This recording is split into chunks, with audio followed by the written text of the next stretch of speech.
Buenas tardes con todos. Queríamos agradecerles, los cuatro pelagatos, queremos agradecerles por haber venido. Apreciamos mucho que hayan venido en medio de todos los problemas que hay de movilidad en la ciudad. Creemos que es importante que estén aquí, apreciamos muchísimo. Los cuatro pelagatos, fieles con nuestro principio que dice que sin ideas no hay futuro, estamos empeñados en facilitar este tipo de debates, de encuentros, de foros, coloquios, como quieran llamarse. Creemos que en efecto sin ideas no hay futuro y hay que ir construyendo esas ideas. Hace muy poco nos convocó otro tema, fue el tema de la migración de los venezolanos. Estuvo aquí el canciller, estuvo la representante de ACNUR, y ahora nos reúne, nos convoca el tema de la situación económica del país, de la economía. Es un tema que nos preocupa y que nos importa. Por eso queremos agradecer muchísimo al ministro Richard Martínez. Queremos agradecer a Pablo Lucio Paredes de la Universidad de San Francisco.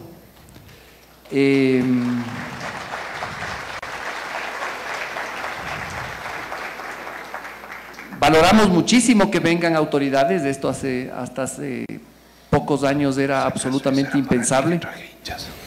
Y bueno, queremos arrancar con esto, y para entrar en materia queríamos compartir con ustedes un pequeño video que hemos preparado sobre el tema. Gracias. Recibimos un país quebrado económicamente, con una deuda total de $60.000 millones.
Gracias a todos, reitero lo que dijo Martín por estar aquí.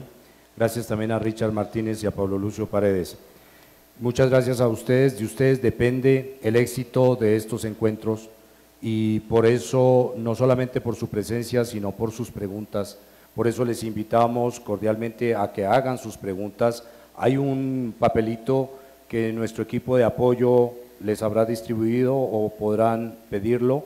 En este les estamos pidiendo eventualmente su nombre, si lo quieren poner, su correo y su teléfono, es para poderles comunicar y enviar información. Si también nos los quieren dar, será bienvenido. Y ahí decimos a quién viene dirigida la pregunta, si a Richard o a Pablo Lucio. Entonces, sería bueno que este papelito nos lo ayuden ustedes pidiéndolo a llenar para que sus preguntas puedan ser contestadas por el ministro y por Pablo Lucio. Les recordamos que este debate está siendo transmitido por Facebook y ahí ustedes nos pueden encontrar como Cuatro Pelagatos. También en Twitter nos encuentran como Cuatro Pelagatos 4. También nos pueden seguir por la transmisión por nuestra página web cuatropelagatos.com y les invitamos a que usen el hashtag debates 4P. Para este debate hemos fijado un mecanismo y agradecemos al ministro y a Pablo Lucio también que hayan aceptado este mecanismo. Estamos, para hacerlo más dinámico, estamos teniendo 5 preguntas que ustedes vieron en el video, las vamos por supuesto a repetir, y estas preguntas les vamos a someter, les vamos a dar 3 minutos a cada uno para que en esos 3 minutos ellos puedan darnos la visión, ya sea de la política que está llevando a cabo, o ya sea del análisis que hace, en el caso del ministro, la política que lleva a cabo, o en el caso de Pablo Lucio, el análisis que hace y eventualmente las críticas o las propuestas que tiene. Y pasamos estas 5 preguntas y luego arrancamos un debate con ustedes, que son los protagonistas de este encuentro, porque vamos a formular las preguntas que ustedes nos hayan hecho llegar. Entonces, vamos a ver ahora las preguntas. Les vamos a pedir a Richard y a Pablo Lucio que por favor tratemos de nos sostengamos en los 3 minutos. Va a haber un contador solamente por procedimiento para que todos no nos perdamos en los tiempos y para poderlo hacer dinámico y que podamos tener el tiempo de formular las preguntas y de ellos responder, y tratando de que este foro no vaya más allá de las 8:40 de la noche. La primera pregunta está formulada, entonces es si con este plan económico basta, si Ecuador sí sale. Entonces, acá es el tema político fundamental para el ministro, que nos diga en 3 minutos por qué tenemos que creer que con este plan Ecuador sí sale. Muchas gracias, José. Un saludo a toda la audiencia y por supuesto un saludo a Pablo Lucio. Yo creo que lo de fondo, José, es si salimos o no del socialismo del siglo XXI. Y me parece que hay que contextualizar las decisiones económicas y el programa en ese contexto. Y creo que si nosotros analizamos lo que teníamos como país hace un año y un poco más y lo que tenemos ahora, claramente creo que hay que destacar que el presidente de la República ha decidido dar un giro radical para salir del socialismo del siglo XXI, que falta por hacer muchísimo. En 10 años se hizo mucho daño a la economía, a la institucionalidad, a la libertad, a la academia, y eso tiene que irse reconstruyendo poco a poco. En relación al tema económico propiamente dicho, nosotros hemos presentado este plan complementario a la Ley de Fomento Productivo y Estabilización de la Economía. Y esa ley recoge, no solamente en el ámbito de los incentivos, sino de la institucionalidad económica, varias cosas importantes. Primero, regresa a los fondos de estabilización que los habíamos perdido. Segundo, traza claras metas y objetivas de estabilización fiscal hacia el 2021 a través de la reducción del gasto.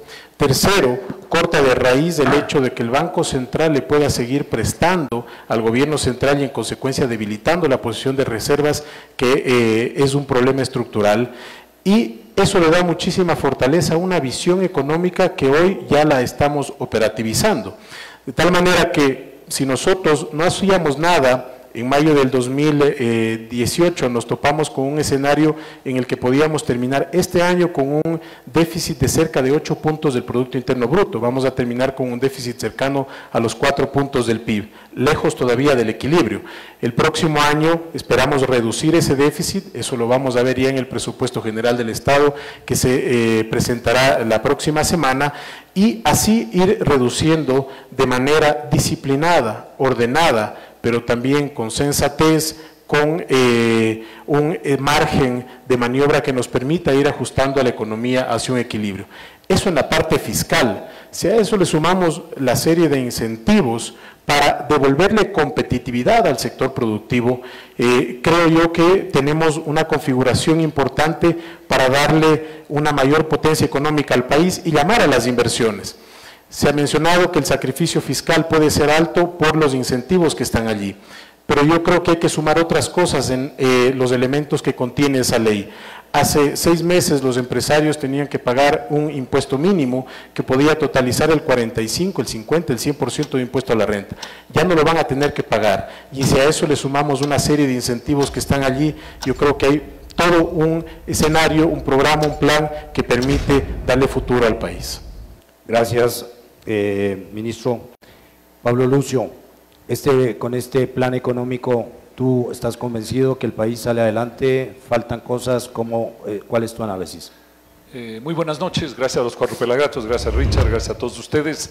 Espero en estos 5 espacios de 3 minutos ir hilando una reflexión que sea útil, partiendo de ciertos conceptos y llegando a acciones concretas que creo que tienen que darse en el futuro. Entonces, me parece que hay que ir hilando esa reflexión, y por eso lo primero que yo quiero señalar es que siempre como paraguas de cualquier reflexión económica está el tema de la productividad. Y la productividad hay que enfocarla, y no es la forma más corriente, pero es la manera correcta desde el punto de vista de productividad económica, productividad social y productividad institucional, es decir, cómo utilizamos los diversos recursos de la sociedad para tener mejores mercados, más inversión, más avance económico, para sostener un entorno social de calidad y un entorno institucional, lo cual quiere decir mejor justicia, menos corrupción, y quiere decir, por ejemplo, tomar en cuenta la política dentro de las decisiones. Eso es el marco fundamental, ¿no? Y dentro de eso es evidente que un Estado del tamaño que tenemos, que llegó al 40 y pico % y ahora todavía está por encima del 35%, es un Estado que no aporta a la productividad, que hace una cantidad de cosas, digamos, inútiles, que no aportan en esa dirección, y por ende, por eso el tema fiscal es uno de los temas, pero es un tema clave de las acciones que hay que emprender, y ahí creo yo que hay mucho más que hacer de lo que se está haciendo. Y no hay que confundir actividad económica con productividad. Cuando hablamos del gobierno decimos, bueno, pero es que el gobierno genera actividad económica. Sí, genera actividad, pero no productividad. Y son dos cosas que parecen las mismas, pero son profundamente diferentes. Y esos son conceptos que tenemos que tener muy claros para mirar hacia dónde vamos. Luego tenemos ligado a eso el entorno internacional. Es un entorno donde tenemos un mejor precio del petróleo, y podría ser que se mantenga, donde tenemos subida de las tasas de interés a nivel mundial, lo cual es un gran problema para nosotros. Tenemos esta perspectiva de mucha gente que dice que en el 2020 vamos a tener una gran caída de la economía mundial. Entonces el Ecuador tiene que fortalecerse frente a esa perspectiva de 1, 2 o 3 años, donde el entorno va a ser muy complicado, y creo que tenemos que fortalecernos más de lo que estamos haciendo. Y ligado al entorno externo está la competitividad. Veamos simplemente 2 o 3 indicadores. El salario básico en el Ecuador, con todos sus adicionales, representa alrededor del 90% del PIB per cápita del país, o representa alrededor del 50% del PIB por trabajador en el Ecuador. Eso, en relación a cualquier indicador internacional, es absolutamente excesivo. El impuesto a la renta en el Ecuador, si incluimos el 15% de los trabajadores, llega al 33,5%. El 22% es razonable, el 33,5% ya está entre los impuestos muy altos a nivel internacional. Hay que hacer algo en esa dirección. Y luego tenemos el propio encarecimiento de la economía ecuatoriana ligado a factores internos y a la revaluación del dólar. Entonces también hay que tomar en cuenta ese factor. Creo que esos son los elementos generales que hay que tomar en cuenta. Gracias, Pablo Lucio. Creo que nos quedaste viendo la respuesta. No, eso viene, no se preocupe. Sobre si el plan económico te convence, pero vamos a ir, creo que habrá otra oportunidad para que nos digas, si el plan te convence o no. Vamos a la segunda pregunta. Les recuerdo a todos los de la sala que también pueden ustedes, hay internet acá, y que ustedes pueden, la red es Debates 4P, la clave es Pelagatos 2018, pueden ustedes conectarse ahí por si acaso no tienen internet. Y también a los amigos que están siguiéndonos en Facebook, nos interesaría muchísimo que también hagan sus preguntas. Les rogamos que en las preguntas nos hagan saber a quién están dirigidas, cuál es el tema, con el hashtag Debates 4P, y que nos etiqueten @4pelagatos4. Vamos a la segunda pregunta. Entonces, ya está puesta ahí, Richard, igual, la deuda, ¿cómo encarar su reperfilamiento y su pago? Mira, yo creo que la consolidación fiscal es muy importante en el reperfilamiento de la deuda y en el manejo de los pasivos del Estado. No es el mejor entorno el que vive el país en este momento, se lo señalaba ahí al inicio, y para el 2019 ninguno de los análisis de los multilaterales, de expertos, analistas locales, externos, prevé un escenario mejor, por varias razones. Primero, porque las tasas de interés en Estados Unidos, lo mencionaba Pablo, van a seguir subiendo, y no solo en Estados Unidos, sino en otras economías que se van a seguir fortaleciendo. Tenemos también todo lo que contamina al Ecuador, que es la situación de los mercados emergentes, que no puede ser ajena al país. Hay incertidumbres sobre Brasil en las elecciones, hay incertidumbres en México sobre la entrada de AMLO y la implementación de las políticas económicas. Vemos lo que está pasando en Argentina, lo que ha pasado en Turquía, y todo el escenario para el país no es el más saludable. Esto digo porque hoy ese reperfilamiento tiene que empaquetarse en los distintos mecanismos o fuentes de financiamiento que tiene el país. Por un lado están los multilaterales, donde tienes a Banco Mundial, BID, CAF y el Fondo Monetario Internacional. Luego tienes a los mercados internacionales con emisiones de bono puras y duras, y también trabajo con banca de inversión. Y luego tienes también, aparte estoy hablando del mercado externo, pero y luego tienes en el mercado externo a China, que es un importante financista del Estado. Entonces, lo importante en este momento es tratar de conseguir la deuda al menor costo posible, asumiendo riesgos. O sea, ninguna operación de deuda, y los empresarios que están aquí, los jóvenes que están aquí, saben que ninguna operación de deuda está carente de riesgo. Entonces, las varitas mágicas no existen, ¿no es cierto? Es que la deuda tiene que conseguirse a tal tasa. No, eso no existe. Todas las operaciones de deuda tienen riesgo, y en esa dinámica creo que se ha venido haciendo un trabajo responsable.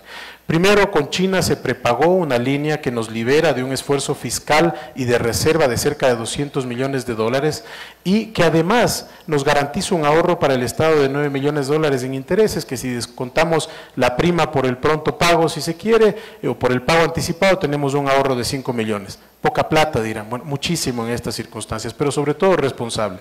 Luego tenemos, y eso nos permite tener más espacio para liberar crudo, para hacerlo, para sacarlo al mercado en ventas spot.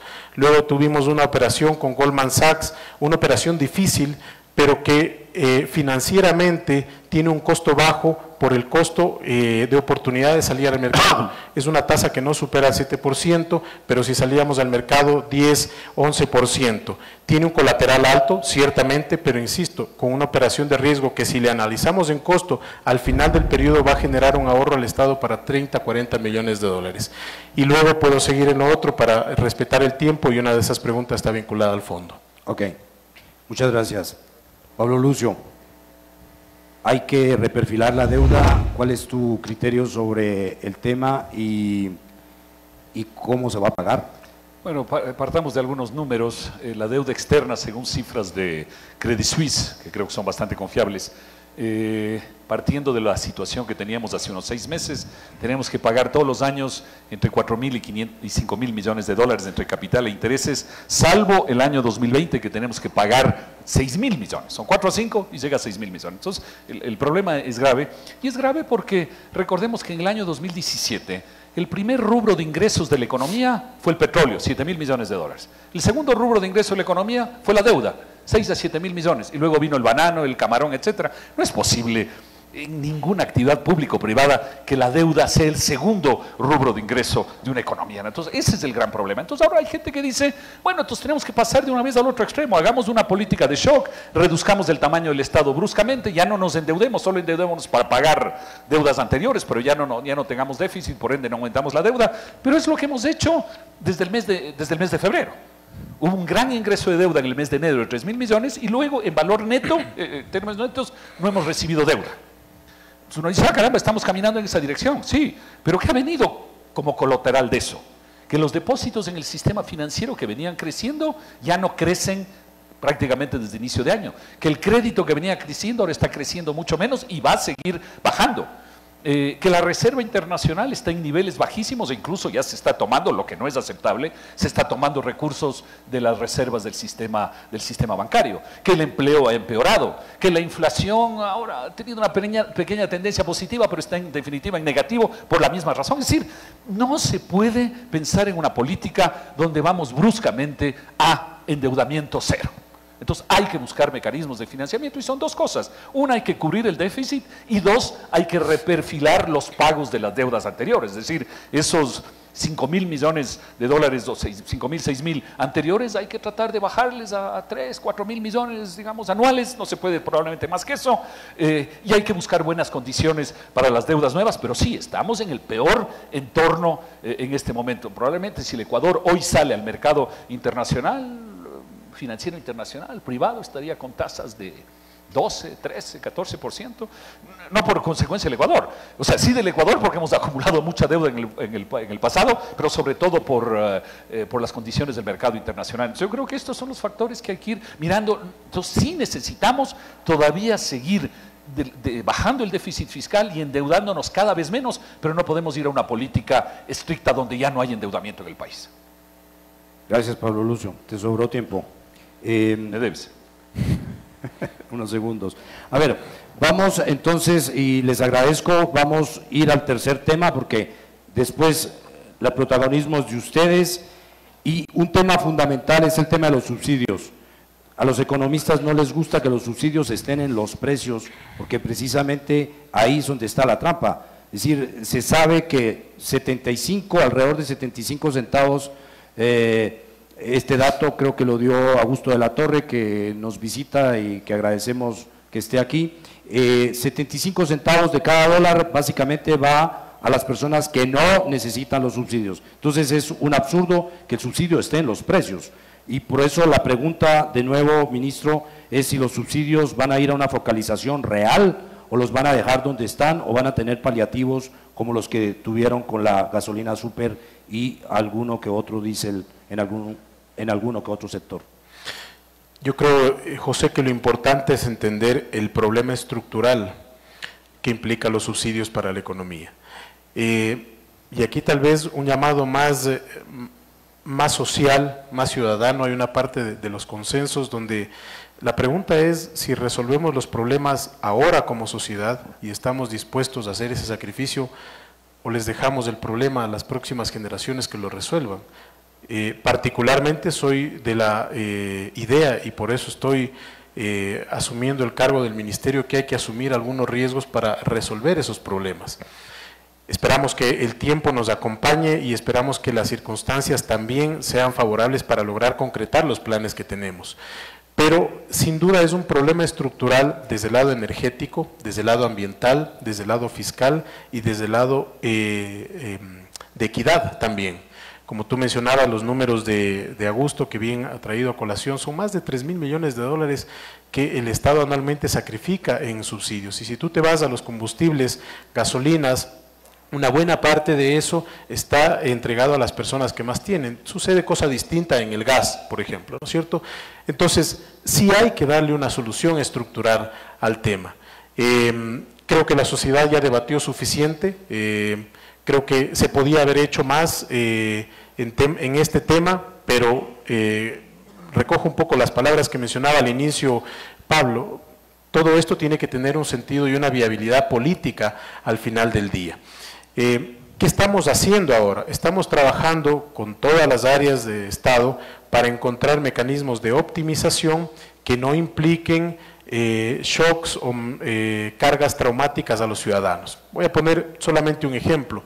Hoy las termoeléctricas le compran diésel subsidiado al propio Estado, o sea, entre el Estado nos compramos diésel subsidiado. Eso es una aberración económica. Entonces, si empezamos a trabajar en este tipo de cosas, en temas como cuantía doméstica, por ejemplo, o en no en el GLP, sino en el gas natural, para dotar de mayor eficiencia, hay un margen de maniobra que nos vaya conduciendo en mecanismos de optimización para darle un sentido de eficiencia energética por un lado, darle sostenibilidad ambiental y que nos permita como Estado ir haciendo un sacrificio cada vez menor. Este es uno de los grandes problemas estructurales que tiene que resolver la economía ecuatoriana. Si el precio del petróleo sigue alto, que termina siendo un espejismo, ¿no es cierto? Porque la gente dice, bueno, pero el precio está alto, sí, lo que pasa es que de cada dólar te quedan entre 12 y 17 centavos netos a la caja, dependiendo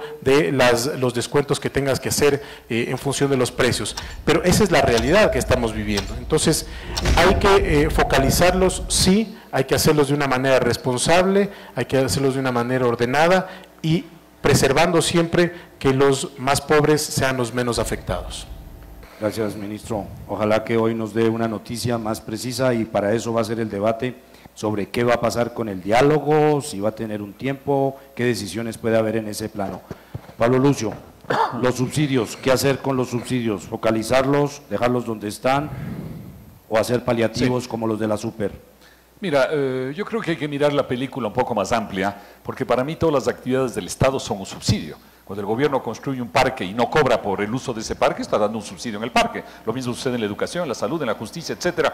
Entonces no creo que los subsidios son el tema específico de los combustibles o dos o tres cosas más, es el conjunto del gasto público. Y en eso, como decía al principio, por temas de productividad en todo sentido, el conjunto del gobierno tiene que achicarse sustancialmente. Y ahí hay un problema. Cuando hablamos de la situación fiscal en el Ecuador y tenemos cifras que da Richard, por ejemplo, es del gobierno central.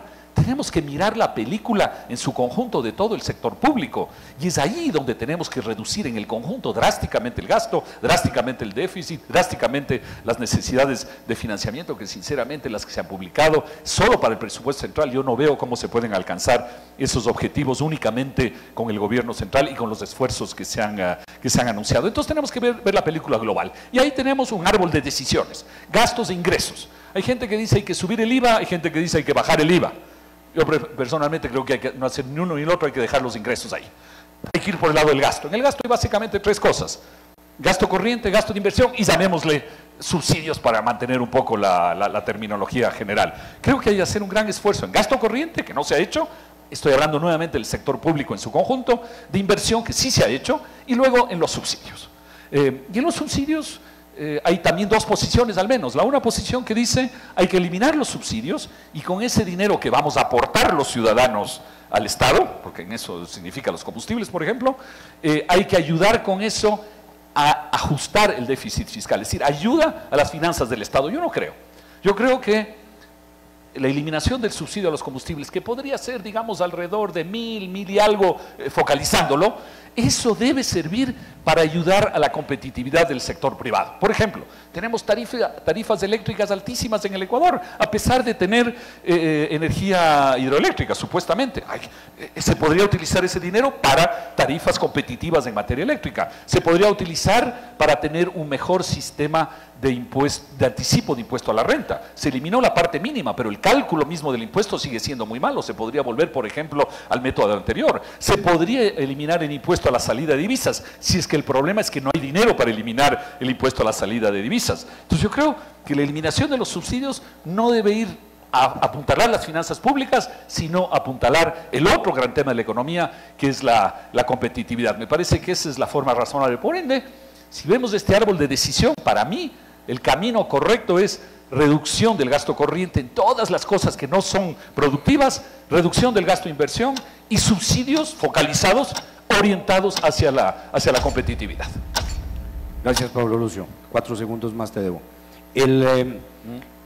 Vamos al otro tema, y evidentemente que todo este tema del gasto corriente, el gobierno ha hecho un esfuerzo en lo que es ahorro. pero gasto corriente, ese es el tema del 2019, y ahí hay 3 o 4 puntos del IVA que hasta ahora nadie sabe de dónde van a salir para ser pagados, pero bueno, eso hace parte del debate. Fondo Monetario Internacional, se antoja que cuando hacemos la pregunta ir o no al Fondo Monetario Internacional, estamos implicando naturalmente el plan económico que sea creíble, que sea sustentable, que tenga apoyo político, que en el país se pueda hacer y que los actores sociales vean en eso sus bondades para que se adhieran y que puedan apoyar al gobierno y que la sociedad pueda ir en ese sentido.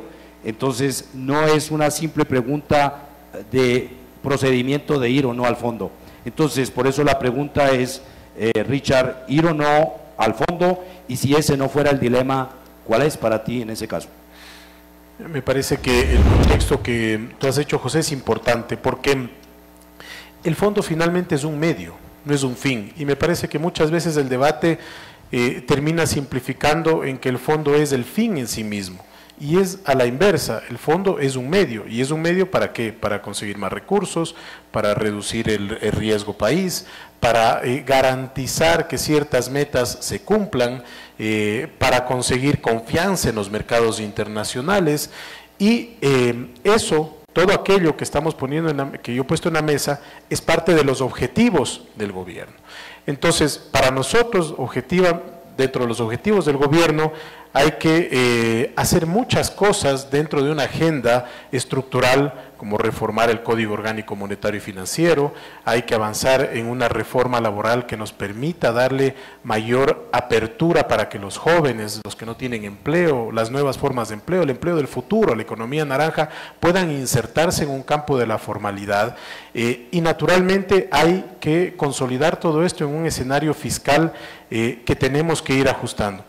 El fondo, yo creo que hay que quitar tabús de por medio, ¿no es cierto? Creo que hay que quitar temores de por medio y que sea eso, que sea un instrumento.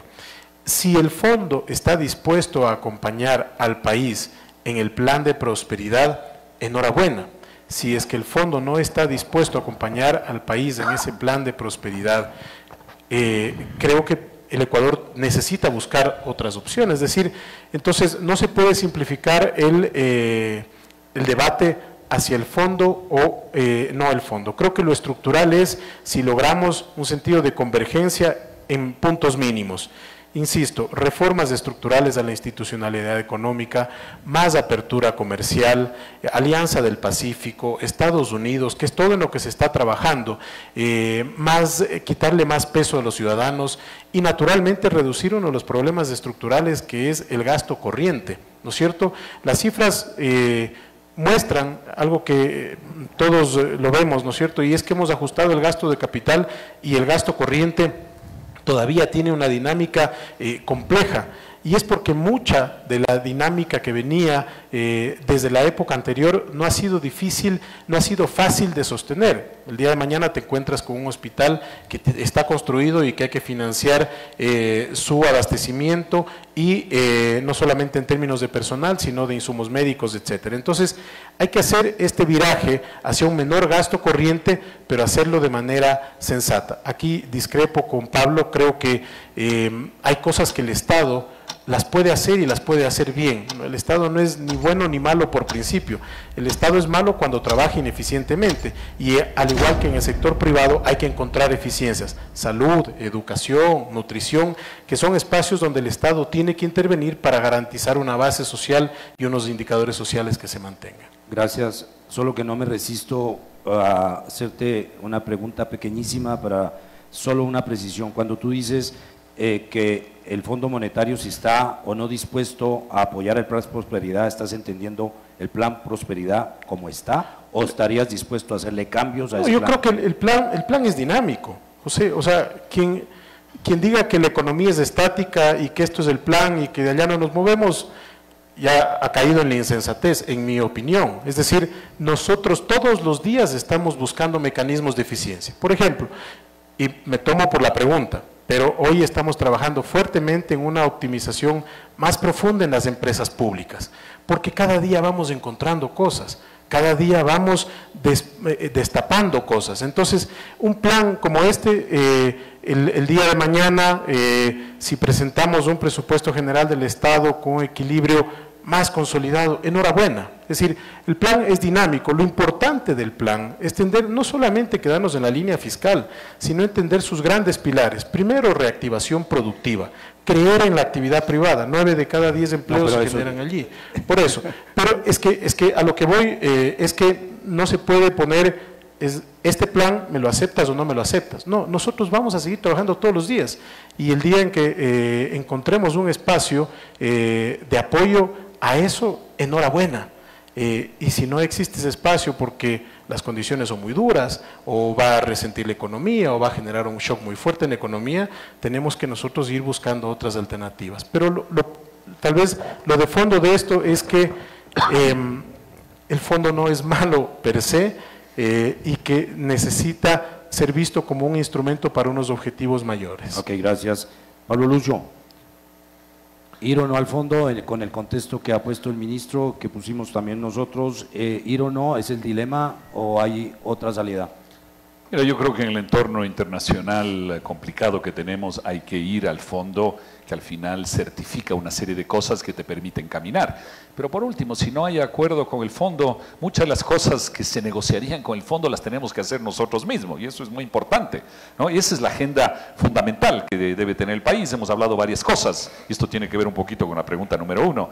Hemos hablado del tema de la competitividad, es fundamental, y dentro de eso la reforma laboral es fundamental en el Ecuador, y ese sí es un tema que tiene implicaciones políticas, pero que hay que enfrentarlo, ¿no? Hay un tema de costos, hay un tema del 15% de utilidades, hay el tema de la inflexibilidad en general del mercado laboral que hay que enfrentarlo, y yo creo que en ciertas cosas, en lugar de enfrentarlo, realmente estamos manteniendo un poquito la misma lógica. Por ejemplo, el plan jóvenes, de empleo de los jóvenes, es un plan donde lo que se dice es contraten jóvenes y yo, gobierno, voy a poner la mitad del sueldo. Eso no tiene sentido. Si es que tiene que haber un salario más bajo, un salario básico más bajo para los jóvenes, tiene que haberlo. Eso es una orientación hacia costos reales en la economía, pero no puede ser que simplemente contrates trasladándole al gobierno la mitad de los costos, una parte de los costos. No tiene sentido. Luego hay el tema del ajuste fiscal del que hemos hablado. Ahí ya no me he puesto el tiempo, que bueno, quiere decir que el tiempo es libre, te agradezco. Voy a hablar un poquito más despacio. El ajuste... Eso fue por lo que me robé yo el tiempo, ya te están compensando. Y con todo lo que ya me debía antes. El ajuste fiscal, que es fundamental, y como decía Richard, no se trata aquí de que el Estado no apoye en salud, educación, una serie de cosas básicas, sino que el Estado puede hacerlo eficientemente con gastos del orden del 25% del PIB. Hoy estamos todavía por encima del 35%, hay un trabajo enorme que hacer en esa dirección. Pero yo quisiera agregar 3 o 4 cosas que se mencionan, quizás menos, no sé. La una es el tema de las tasas de interés. No se puede manejar una economía que por definición con la dolarización es más inflexible, también teniendo una inflexibilidad adicional que son las tasas de interés. Peor en un entorno mundial donde las tasas van a subir. Es decir, me parece que tenemos que caminar hacia tasas de interés más flexibles. Lo ideal en ese contexto sería tener más banca internacional en el Ecuador que venga a competir, pero me parece casi una utopía lograr eso, pero es parte de los elementos fundamentales, y en particular la gente en Panamá, que está dolarizada desde hace mucho tiempo, lo que te dicen es, realmente una de las grandes fortalezas de Panamá es la banca internacional, que te permite servir de colchón financiero con el exterior. Luego me parece que si uno es objetivo y ve las fuentes de ingresos del país y dice por dónde se puede aumentar los ingresos, ahí están la minería y el petróleo. Por temas de medio ambiente, por una serie de cosas, puede gustarnos o no gustarnos, pero la verdad es que la minería y el petróleo son fuentes fundamentales. Y una última cosa que quiero señalar, conversábamos el otro día con Augusto, y siempre me gusta que lo del César se le reconozca al César, en este caso al Augusto, ¿sí? A César Augusto, y es que debemos encontrar la manera de canalizar fondos externos, no hacia el gobierno directamente, sino hacia el sector privado. Y una de las maneras es, por ejemplo, si es que uno consigue recursos del exterior hacia el gobierno, que esos sirvan para fortalecer la reserva internacional, que tiene demasiado peso de las reservas de la banca y más bien bajar el encaje, bajar una serie de requerimientos de liquidez para que quien apuntale la reserva internacional sea el gobierno y que paralelamente más bien el sector privado a través del sistema financiero tenga un poco más de oxígeno. Es el tipo de temas que tenemos que ir pensando hacia adelante. Entonces hay toda una agenda que con fondo monetario o sin fondo monetario hay que hacerla. Gracias, Pablo Lucio. No sé si podemos volver a poner los tiempos para la última pregunta. Y justamente la última pregunta tiene que ver con la viabilidad política. También la apuntaba el ministro, si hay viabilidad política o no. Pero bueno, nosotros sostenemos que la viabilidad política hay que crearla desde el Ejecutivo. No es que la viabilidad política aparece, se necesita un liderazgo del presidente. Hemos criticado que ese liderazgo no lo vemos actuante. Entonces, justamente, ¿por qué? Porque necesitamos, y el ministro Richard Martínez necesita una gestión política para la crisis económica, es evidente, necesita un colchón político y no puede estar repicando y dando misa. Entonces, el ministro está en lo que está, pero necesita una gestión política.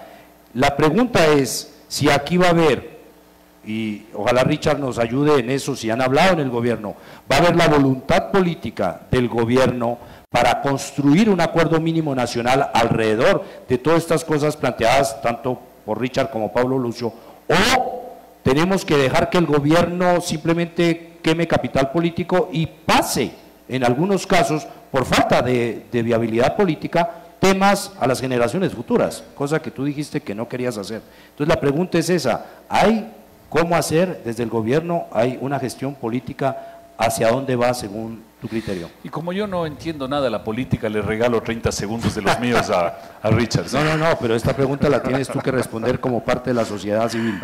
Pongamos 30 segundos más para hablar de fútbol mejor. Está bueno. Que ninguno de los dos es experto en política. A ver, yo creo que muchas veces, y voy a ser crítico de la sociedad ecuatoriana y de muchos amigos que están aquí, creo que fácilmente se puede perder la perspectiva. Y hay que salirse un ratito de las dudas que cernían sobre el futuro del país en el 2017, ¿no es cierto? Y cómo estamos ahora. De lo que vivíamos hace 5 meses en términos económicos y de lo que tenemos hoy en manos, que falta muchísimo, José, que es complejo, extremadamente complejo, porque esto es un proceso de ingeniería inversa, ¿no es cierto? Deshacer todos los desaciertos económicos, institucionales, sociales, políticos de los últimos 10 años no se puede hacer de la noche a la mañana. Me parece a mí que sin ponerle la etiqueta de acuerdo mínimo nacional, el presidente ha decidido ya dar ese paso.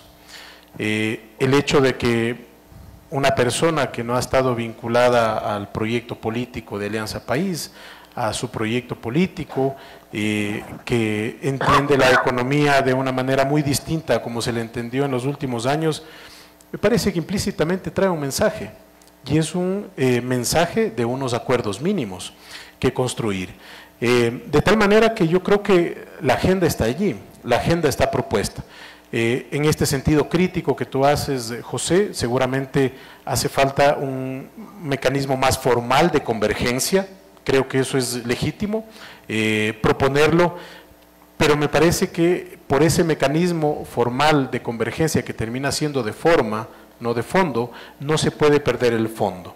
Y el fondo es que el país tiene que salir del socialismo del siglo XXI y transitar a un modelo de desarrollo sostenible donde la actividad privada, la inversión privada, la libertad individual, la capacidad de emprendimiento, la innovación, los flujos externos, la apertura al mundo, ese sea el futuro que quieran abrazar los jóvenes en el Ecuador. Y estamos haciendo el esfuerzo para ir hacia allá.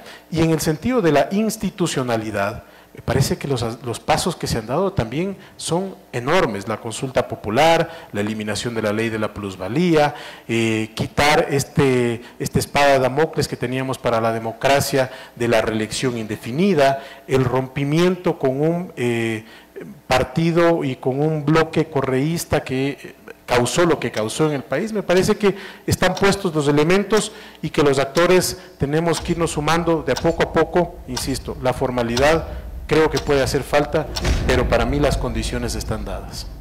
Gracias, ministro. Pablo Lucio, sobre este acuerdo mínimo nacional que requiere estas condiciones de formalidad, porque no basta con decir invito a un diálogo, sino a dónde, quiénes, cuál es la agenda, cuál es la presión que ejerce el Ejecutivo y la propuesta que le hace a la sociedad para que todo el mundo sepa que, hacia qué tendría que concurrir, a dónde tendría que apoyar y qué apoyar. Me parece que habría que hacerlo en forma más específica. Entonces, la pregunta es, ¿cómo ves tú? ¿Debemos como sociedad ir hacia un acuerdo mínimo nacional, reclamar eso del gobierno o dejar que el gobierno esté solito y que eventualmente se queme y a la vuelta del camino no tengamos ni plan económico ni país de alguna forma? Sí, yo creo que en primer lugar hay que reconocer, es muy importante desde la sociedad civil las cosas que se han hecho, lo señalaba Richard, varias de esas, en el campo político, institucional, económico, se han hecho cosas, es decir, hay más de lo que uno hubiera pensado hace año y medio que se iba a recorrer, y eso es importante como base, no quiere decir que no haya mucho que hacer, hemos mencionado varias cosas, pero creo que es una base importante. En segundo lugar, yo creo que hay que establecer qué cosas pueden entrar a un diálogo social y cuáles no. Un tema que no hemos mencionado, pero es fundamental en el Ecuador, la seguridad social. Probablemente ahorita tenemos otras cosas que transitar, pero próximamente tenemos que discutir ese tema. ¿Lo podemos discutir en sociedad? No solo podemos, debemos discutir ese tema en sociedad. De las cosas que hemos mencionado, por ejemplo, eliminar los subsidios y a cambio de eso trasladar esos recursos hacia la competitividad. Me parece a mí que es un tema donde la gente puede discutir tanto a nivel macro como a nivel micro de acciones concretas. Yo creo que podemos encontrar 3 o 4 cosas fundamentales.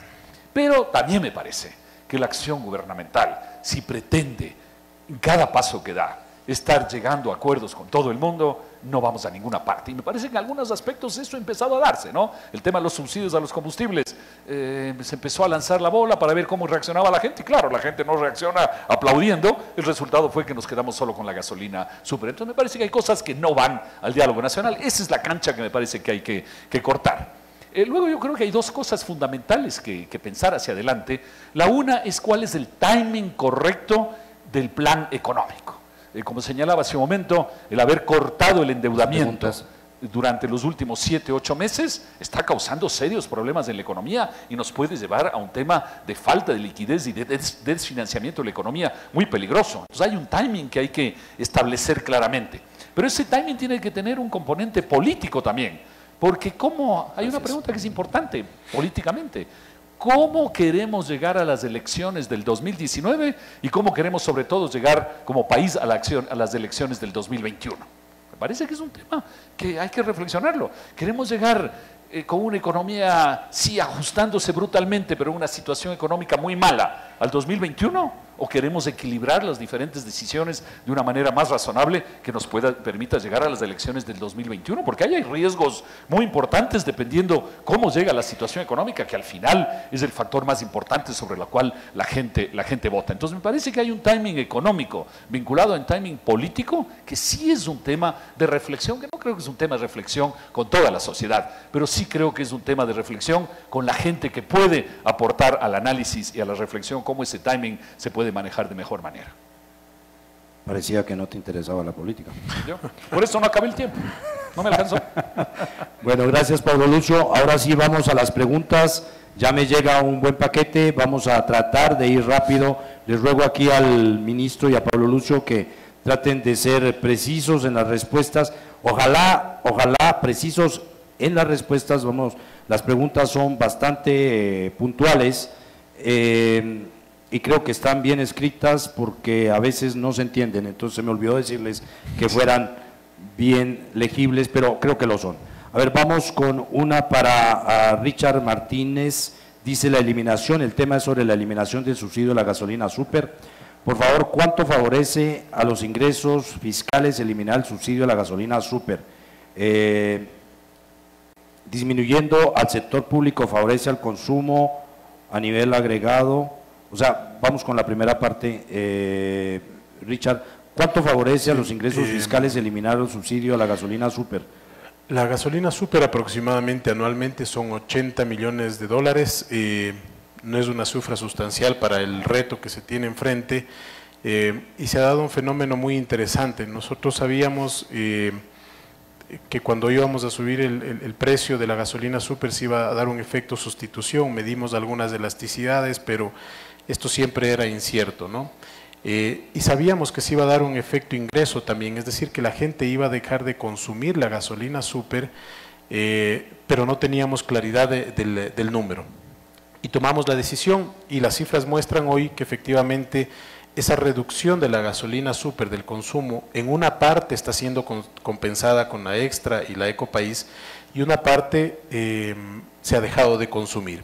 Entonces, el objetivo de lo que tenemos, esto lo analizamos todos los días, se mantiene porque se ha disminuido el consumo total, del pastel total de combustibles, y una parte de eso migró a Extra y a Super. Eso, a Extra y Ecopaís, perdón. Esos son 80 millones, y lo otro, lo de el diésel industrial en pesca y en camarón, son cerca de 40 millones de dólares. Gracias.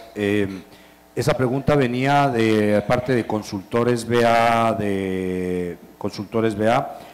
yo seguiría, antes de pasar a Pablo Lucio, otra vez con Richard.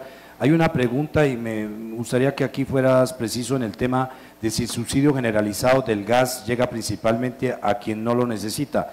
Entonces, ¿se va a eliminar, se va a focalizar? Si pudiera ser preciso, ya tal vez anunciar algún tipo de noticias que no nos caería nada mal. Sabes que estás en un encuentro con periodistas también. Entonces, nosotros buscamos no tanto lo macro y lo genérico, sino también las puntualidades, puntualizaciones. En este caso, va a ver qué va a pasar finalmente con este tema del subsidio. El titular, no, está bien. Una precisión, yo no he dicho que el subsidio al gas beneficia. No sé si entendí mal, pero ahí se interpretó que yo dije que beneficia a quienes No, la pregunta viene como una afirmación de la persona que la hace, que es Andrés Rivadeneira, y que dice: el subsidio generalizado del gas llega principalmente a quien no lo necesita. Eso es una aseveración de... que eso es un error, digamos, no llega principalmente a quien no lo necesita. El subsidio al gas llega principalmente a quien más lo necesita. Hay distorsiones, que es distinto, es diferente al del Extra.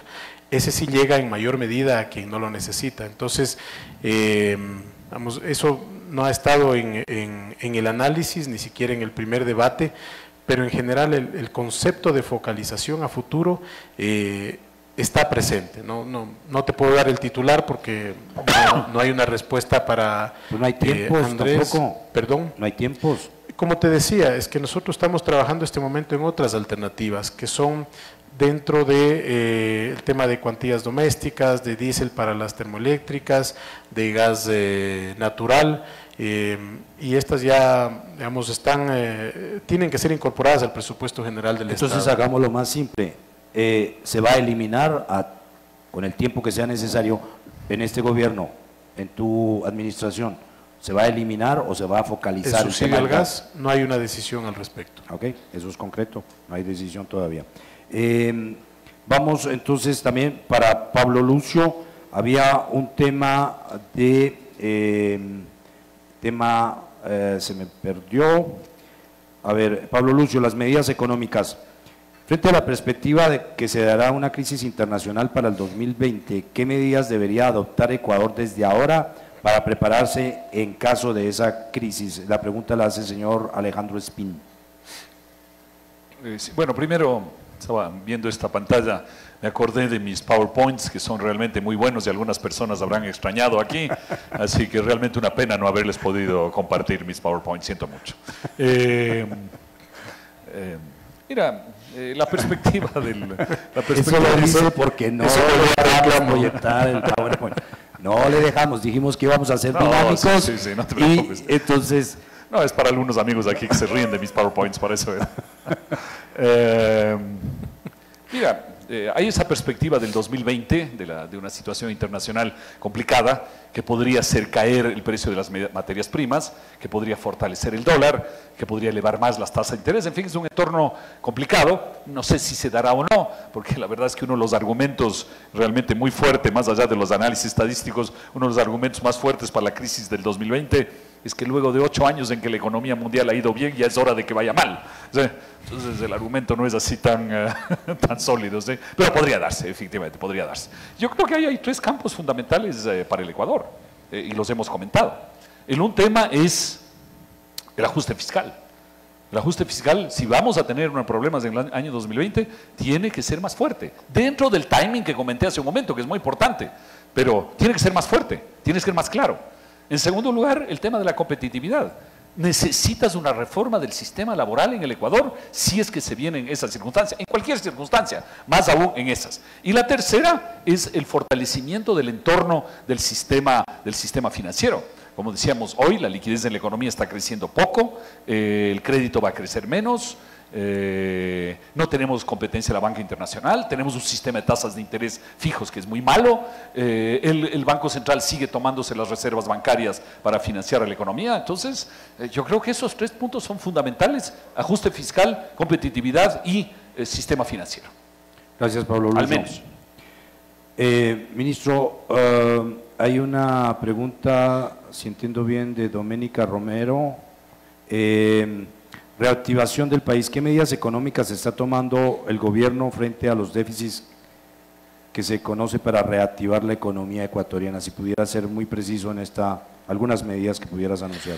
Sí, mira, tal vez este es uno de los mayores daños que causó el manejo económico de los últimos 10 años, ¿no es cierto? Porque en una época recesiva lo que corresponde es hacer política contracíclica, ¿no es cierto? Puedes ampliar un poquito el déficit, meter deuda al país y empezar a reactivar la economía, o si tienes fondos, utilizarlos. Pero no tenemos esa capacidad. Y ese es el momento más complejo que vive la economía ecuatoriana, donde ya no hay fórmula mágica. Es decir, este es un momento de sacrificios y todos tenemos que hacer el sacrificio, porque retirar todo el aparato estatal desde la economía, fíjense que a pesar de que hay criterios de que tiene que ajustarse mucho más la economía, ya el ajuste que se ha hecho este año, cómo ha empezado a resentir todas las actividades dependientes del Estado y la liquidez misma del sistema. ¿Qué hemos hecho concretamente? La ley de fomento productivo apunta a mejorar la competitividad por un lado, y segundo, a que los inversionistas que quieran apostarle al país tienen una vía abierta de exoneración de impuesto a la renta entre 8 y 20 años. Hay amigos empresarios que me dicen, lo que pasa es que la seguridad jurídica, siempre va a haber un pretexto. Hay otros que vienen y nos dicen, oye, mira, qué buena ley, vamos a invertir esto, vamos a invertir esto, vamos a invertir. O sea, al final del día, la economía y el empresario vive de riesgos y es una cuestión de decisión también. No es la única variable, sin lugar a dudas, pero yo creo que tener en mente que una nueva inversión tuya no va a pagar 8 años de impuesto a la renta, cambia el punto del equilibrio del modelo de negocio, y eso lo hemos visto con empresarios. Luego tienes en esta parte lo que decía, la eliminación del impuesto mínimo. Luego tenemos varias exoneraciones para el ISD, también para materias primas, bienes de capital en el sector acuícola, etcétera. Se eliminó el impuesto, el windfall tax para la actividad minera, se eliminó la responsabilidad compartida de los empresarios, que era un lastre allí normativo. Es decir, se han hecho muchas cosas. El terreno está ahí. Lo difícil, yo creo que la decisión más difícil para un empresario en este momento será, bueno, ¿tomo el riesgo o no tomo el riesgo en una época en que la economía seguramente se va a empezar a achicar? Y creo que allí está finalmente la variable de juego de decisión, o la variable de decisión del empresario: arriesgar. Hemos tenido visitas de empresarios de Qatar, mañana de Chile, de Perú, de Colombia, de gente que analiza fríamente y dice, oye, mira, estos 8 años en Quito, Guayaquil, o 20 años en zona fronteriza de exoneración de impuesto a la renta pueden hacer extremadamente viable mi negocio. Y luego lo que hemos hecho es preparar un conjunto de acciones sin presionar el déficit para que la banca pública también pueda entrar a jugar un rol importante. Y allí hay un sector que estuvo muy venido a menos durante mucho tiempo, fruto no solamente del entorno económico, sino de la ley de plusvalía, que fue el sector de la construcción. Entonces, hemos lanzado un plan para créditos, sobre todo de emprendimiento, y luego también hemos lanzado un plan para créditos de reactivación al sector de la construcción, no solo por el lado de la oferta, sino por el lado de la demanda también. Entonces, estamos aportándole fuertemente a la construcción, estamos apostándole a quitarle la carga a los ciudadanos por la vía impositiva, por la vía de los trámites. Falta bastante todavía por hacer, pero creo que lo importante de esto es que la visión esté correcta. En la medida en que la visión esté correcta, José, el resto son obstáculos en el camino.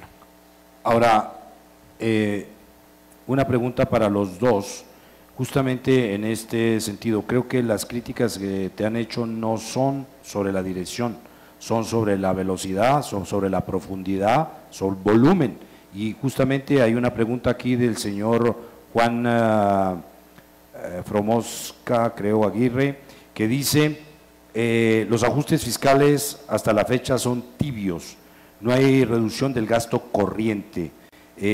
Los sueldos, en fin, está todo el tema de la reducción de gasto en el aparato del Estado. Pablo Lucio, tú habías planteado el tema justo de que lo que hay que hacer es también reducción del gasto corriente. Digamos, yendo en el sentido de esta pregunta, ¿cuál sería tu reflexión sobre eso? ¿En dónde hay que cortar? ¿Qué hay que cortar? ¿Cuándo y cómo? ¿Sí? ¿Tú? Sí, mira, yo creo que la separación correcta no es entre gasto corriente y gasto de inversión, la verdad, sino entre gasto productivo y gasto improductivo. Gasto corriente que es productivo, que es útil, ya sea por la productividad económica, social o institucional que señalaba al principio, y hay gasto de inversión que es malo, y hay de los dos en ambos. Entonces, realmente el gasto productivo es el objetivo de mantener y eliminar el gasto improductivo. Obviamente, a veces la gente pregunta, y bueno, ¿y dónde hay que hacerlo concretamente? Eso solo lo puede hacer, uno solo se lo puede hacer casa adentro, mirando dónde están las cosas, pero sí hay que trazar como Ecuador un objetivo global, y es una reducción sustancial del gasto público. Insisto, el timing es muy importante, pero la dirección debe estar claro.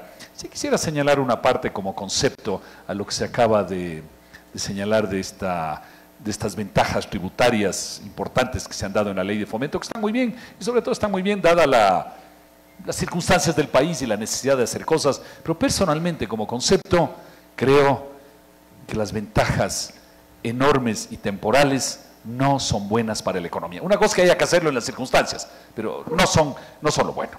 Lo correcto es que haya el nivel de impuestos razonable, que debería bajar en muchísimos aspectos, los impuestos correctos y aplicable a todo el mundo siempre.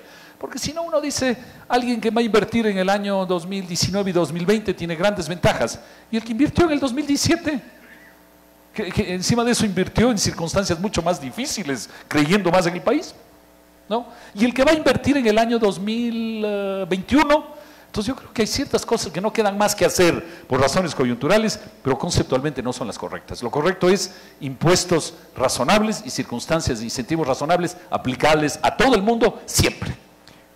Richard, ¿qué vas a hacer en gasto corriente? O sea, ahí cómo lo estás planteando. Y yo agradezco, tengo un paquete enorme de preguntas, nos quedan 30 minutos de encuentro y no sé si vamos a terminar con todas las preguntas, pero por favor, siendo muy preciso, ¿qué va a pasar con el gasto corriente? Porque hasta ahora lo que ha hecho el esfuerzo del gobierno es en gasto de inversión. ¿Qué va a pasar? En gasto corriente tienes que dividir lo que es masa salarial, bienes y servicios, y otras transferencias que tenemos que asumir para el año 2019. Básicamente, la restitución del pago del 40% de las pensiones jubilares del IES, que son cerca de poco más de 1.500 millones de dólares, que te inflexibilizan la posibilidad de ajustar en la medida que quisieras. Es decir, puedes ajustar en 1.500 millones del gasto corriente y solamente te alcanza para pagarle al IES, que hay que hacerlo, no lo estoy criticando, es un hecho objetivo. Y en masa salarial hay varias cosas que hacer. Yo creo que hay que distinguir la masa salarial de las empresas públicas del gobierno central. Y allí hay unas grandes distorsiones. En masa salarial hay que homologar los salarios, ¿no es cierto? Porque son un 40% superiores a los salarios del resto del sector público. Y claro, tienes excepcionalidades en sectores donde, no sé, pues petróleo, por ejemplo, tienes que pagarle a un gerente un salario competitivo porque si no se te va rápidamente al sector privado, etcétera. Y luego tienes en la masa salarial dentro del gobierno central, tienes los sectores que son, si uno quiere, sociales, ¿no es cierto?, ampliados, y los que son no sociales. Entonces, ¿qué estamos trabajando en este momento? Homologación de la masa salarial en empresas públicas, también optimización de la masa salarial, son cerca de 40.000 personas. Cuando uno analiza, por ejemplo, el caso de CNT, CNT es una empresa pública que tiene más de 8.000 trabajadores. Las empresas privadas del sector se defienden con entre 1.200 y 2.000 trabajadores. Entonces hay que ir achicando allí. Luego vienes al gobierno central y allí tienes ya algunos retos de orden más jurídico, ¿no es cierto? Nombramientos definitivos y los contratos ocasionales, que es de lo que ya hemos echado mano, si tú quieres. En el mes de mayo pusimos una resolución mediante la cual no se podían ampliar los contratos ocasionales, no se podían contratar a personas bajo esa modalidad. Pero tienes estos temas que son realidades, o sea, con las que te topas, porque hay obra en educación y obra en salud, por ejemplo, que claro, ya pero ¿cuáles serían ahí, perdona, cuáles serían las decisiones que hacia dónde está esperando el país? ¿Qué decisiones puede esperar? En masa salarial hay que hacer una reducción. No hay, digamos, no hay margen, y en bienes y servicios también hay que hacer un recorte fuerte. Entonces nosotros estamos esperando que para el próximo año en bienes y servicios tengamos por lo menos un ajuste del 15-20% de lo que se ha venido gastando. El año 2017, un fenómeno no extraño, pero un fenómeno, a mí al menos no me llama la atención, pero el gasto corriente despuntó, y eso hizo que en el año 2018 todo el gasto corriente tenga unos niveles extremadamente elevados frente a lo que venía sucediendo hasta antes del 2017. Entonces, ¿la transición política tuvo un efecto en el segundo semestre del año? Yo creo que sí. Entonces, por eso se nos ha hecho tan difícil este ajuste. En el presupuesto general del Estado, José, yo creo que ya la ciudadanía, el país va a empezar a ver un presupuesto mucho más compatible, porque es el presupuesto que estamos construyendo nosotros. Podrá ser criticado con total y absoluta libertad, mayor profundidad, mayor velocidad, pero al menos ya va a tener un sentido de identidad en términos de masa salarial y en términos de gasto corriente. No quiero adelantar una cifra porque ya la próxima semana lo presentamos y estamos en, digamos, es un proceso difícil de búsqueda de equilibrios internos, de eficiencia, de que no se queden en el aire algunos servicios, pero hay que atacar la compra de bienes y servicios, y en masa salarial hay un esfuerzo grande que se tiene que hacer a futuro. Un tema que plantea Gustavo Pinto, dice: si el PIB es el mejor indicador de la economía de un país, ¿qué está haciendo el gobierno para incrementarlo sin enmascararlo con subsidios? Quisiera que los dos respondieran rápidamente, muy brevemente, Pablo Lucio. Sí, yo primero quisiera recordar un dato que es importante. Dijimos hace un momento que en relación a la productividad del Ecuador, el salario básico es demasiado elevado, y eso afecta a la gente de más bajos ingresos y de menor capacitación. Pero resulta que si el salario básico privado es alto, el salario básico en el sector público es 30 o 40% más elevado que en el sector privado. Eso es una cosa que es absolutamente, que no tiene sentido económico y que no tiene sentido social tampoco, ¿no? Y por eso es que los sueldos en el sector público, sobre todo hasta nivel mediano, son 30 o 40% más elevados que en el sector privado, para actividades iguales o incluso para actividades de menos energía, de menos aporte, de menos compromiso. Sobre el tema del PIB, yo creo que hay una cosa que es muy importante, y lo tenía apuntado y me olvidé de señalar al principio, y es que, como decía, una cosa es la actividad económica, otra cosa es la productividad, una cosa es lo que mide el PIB, pero el PIB no mide, por definición, la cantidad de actividades que no generan productividad. Entonces, en realidad, el PIB ecuatoriano, que ha crecido mucho por el tamaño del Estado, en realidad, si eliminamos las actividades que no aportan nada de productividad, que son muy importantes en el sector público, el PIB es probablemente un 15 o 20% menor de lo que creemos. Y esa es una de las grandes dificultades que tiene la economía, Pero ¿cómo se te antoja que se puede crecer justamente en este momento? ¿Cómo? ¿Cómo se te antoja que se puede crecer ese PIB? Esa es la pregunta. Bueno, yo creo que en este momento el objetivo del país no es crecer el PIB. El objetivo del país en este momento, 2018-2019, es poner la casa en orden, tratando de evitar con buen timing, tratando de evitar que la economía no caiga demasiado, porque ahí venimos con el tema político que señalábamos antes. Yo creo que ese debe ser el objetivo, poner la casa en orden, tratando de minimizar los efectos en el crecimiento. Richard. Yo creo que el PIB, y no el PIB en términos nominales, sino su crecimiento, digamos, en términos reales, es un buen indicador, pero creo que tiene que venir acompañado de muchos otros indicadores en relación a lo que mencionaba Gustavo. Es decir, yo no afirmaría categóricamente que es el único indicador que tenemos que perseguir. Sí, uno muy importante, pero están índices de desarrollo humano también, ¿no es cierto?, que acompañan un crecimiento equilibrado de la sociedad. En esta parte yo coincido con Pablo, es decir, este momento hay que hacer todos los esfuerzos para evitar que ese PIB decrezca de una manera acelerada y tratar de apuntar y apuntalar un par de sectores, como el constructor en este caso, que nos permitan reactivar rápidamente por la capacidad de irrigación que tienen en el resto de la economía. Y es allí donde nosotros hemos puesto a jugar a la banca pública.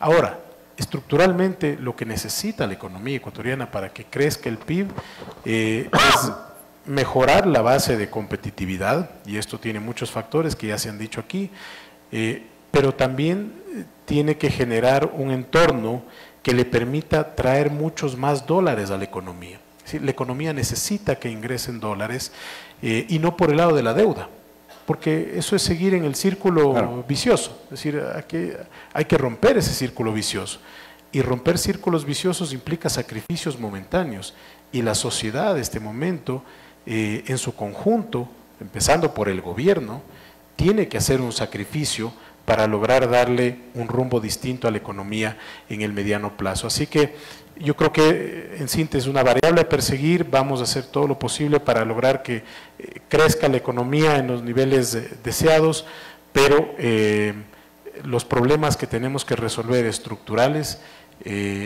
pueden implicar que ese objetivo no sea fácil de alcanzar en el corto plazo. Gracias. José Bernal, también el señor José Bernal también iba por el mismo tema del PIB.